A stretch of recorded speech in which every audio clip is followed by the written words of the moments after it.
కొంతమంది ఋషులు శ్రీకృష్ణుడి దర్శనార్థమై ద్వారకకు వచ్చారంట. వాళ్ళందరికీ శ్రీకృష్ణుడు అతిథి మర్యాదలు చేసి ఘనంగా సత్కరించి వాళ్ళని అక్కడి నుంచి పంపించాడంట. పంపిస్తుంటే ద్వారకా నుంచి వెళ్ళిపోతుండగా ఈ ఋషులకి యాదవ కుర్రవాళ్ళు చాలా మంది ఆట పట్టించాలని ఏం చేశారంట, సాంబుడు అనే కుర్రవాడికి పొట్టకి గుడ్లు కట్టేసి కడుపుతో ఉన్నదానిలా తయారు చేసి గర్భవతిలా తయారు చేసి ఆ పొట్టకి గుడ్లు కట్టి ఈ మునుల దగ్గర తీసుకొచ్చి, స్వామి మమ్మల్ని అందరినీ ఆశీర్వదించండి స్వాములు అని చెప్పి తల వంచి నమస్కరించారంట. దానికి ఈ మునులందరూ వాళ్ళని ఆశీర్వదించారంట. తర్వాత ఈ పిల్లవాడిని గర్భవతిగా తయారు చేసిన పిల్లవాడిని సాంబుడిని తీసుకొచ్చి, ఇతనికి ఆడపిల్ల పుడుతుందా మగపిల్ల పుడతాడా చెప్పండి స్వాములు అని అడిగారంట. దానికి ఈ మునులు తపస్సాలు కదా, వాళ్ళు ఎన్నో సంవత్సరాలు తపస్సు చేసిన తపస్సాలు, వాళ్ళకి తెలియదు ఏముంటుంది, సర్వం వాళ్ళకి ధ్యానంలో తెలిసిపోతుంది. వాళ్ళు కాసేపు అలా ఆలోచించి అప్పుడు ఇలా చెప్పారంట, ఈ పిల్లవాడికి రోకలు పుడుతుంది, ఈ పిల్లవాడి కడుపున రోకలు పుడుతుంది అని చెప్పి అక్కడి నుంచి వెళ్ళిపోయారంట. దానికి ఈ యాదవ కుర్రవాళ్ళు చాలా నవ్వారంట, పగలబడి నవ్వుకొని, మగవాడికి ఎక్కడైనా గర్భం వస్తుందా, అలాంటిది రోకలు ఆడపిల్ల కాదట మగపిల్లవాడు కాదంట, రోకలు పుడుతుందంట అని చెప్పి పక్క మంది నవ్వుకుంటున్నారంట. ఈ నవ్వుకుంటుండగానే ఈ కుర్రవాడికి పురుటి నొప్పులు స్టార్ట్ అయ్యాయంట. పురిటి నొప్పులు మొదలవగానే వీళ్ళు ఆశ్చర్యపోతున్నారంటే ఏంటి ఎలా అవుతుందని చెప్పేసి శ్రీకృష్ణుడికి కబురు పంపారంట ఊర్లో వాళ్ళందరూ ఇలా జరిగిందని. అప్పుడు శ్రీకృష్ణుడు వచ్చి వాళ్ళని మందలించాడంట.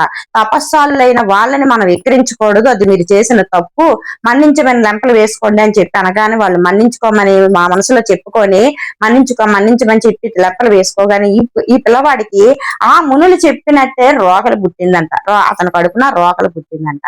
ఆ రోకలని శ్రీకృష్ణుడు ఏం చేశాడంట, సముద్రంలో అరగదీసి దాన్ని సన్నగా అయ్యేలా చేసి అరగదీసి సముద్రంలో పడేయమని చెప్పాడంట.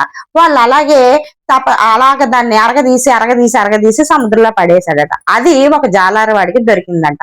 వాడు ఏం చేశాడంట, చేపలు పట్టడానికి దానికి ఉపయోగించి సముద్రంలోకి వేస్తే దానికి చేప వచ్చిందంట. దానిని ఒక వేటగాడికి అమ్మాడంట. ఆ చేపని అది వేటగాడు కొనుక్కుంటే దానిని అది బాగుంది కదా, సన్నగా వేటకి బాణంలోకి బాగుంది కదా అని చెప్పి అది తీసుకొని వేటకి అది ఉపయోగించినప్పుడు పొదలో ఉన్న శ్రీకృష్ణుడు పాదానికి అది తగిలి శ్రీకృష్ణుడు మరణించాడు. అలా ఎందుకు, ఆ వేటగాడి చేతలోనే ఎందుకు మరణించాడు స్వామి అని పరీక్షిత్ మహారాజు శుకుని అడిగితే ఆయన ఇలా చెప్పాడంట, గత జన్మలో ఆ వేటగాడు వాలి. ఎందుకంటే రాముడు దొంగచాటుగా అతన్ని చంపడం వల్ల వాలి చివరి నిమిషంలో ఇలా అనుకున్నాడు, నాకైతే ఎవరైతే చుట్టూ లేనప్పుడు, నేను అసహనంగా ఉన్నప్పుడు నా మీద బాణం విసిరి నా ప్రాణం ఎవరైతే తీశారో వాళ్ళకి కూడా ఇటువంటి చావే వస్తుందని చెప్పి చివరి నిమిషంలో అనుకున్నాడు. కాబట్టి ఆ జన్మలో వాలి అలా అనుకున్న తర్వాత వేటగాడుగా పుట్టి ఈ జన్మలో శ్రీకృష్ణుడికి మరణానికి, అలాగే అతను ఏమి చేయలేకుండా అడవిలో కూర్చుని ఉంటే అతని మరణానికి ఈ బాణం సంధించి అతని మరణానికి కారణం అయ్యాడు అని చెప్పారంట.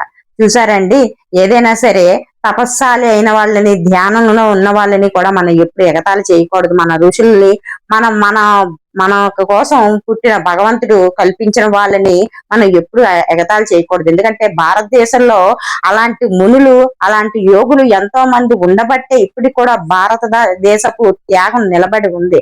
వాళ్ళు చేసిన ఎన్నో మంచి కార్యాలు కూడా మనందరికీ ఎంతో ఉపయోగపడుతున్నాయంటే అలాంటి ఋషులు, అలాంటి మహానుభావులు ఉండబట్టే. అలాంటి వాళ్ళని ఎప్పుడు కూడా కించపరిచి మాట్లాడకూడదు. ఎప్పుడైనా సరే వాళ్ళకి ఇచ్చే గౌరవం వాళ్ళకి ఇస్తే మనకు సదా బాగుంటుంది. అవునా కాదా? నమస్తే.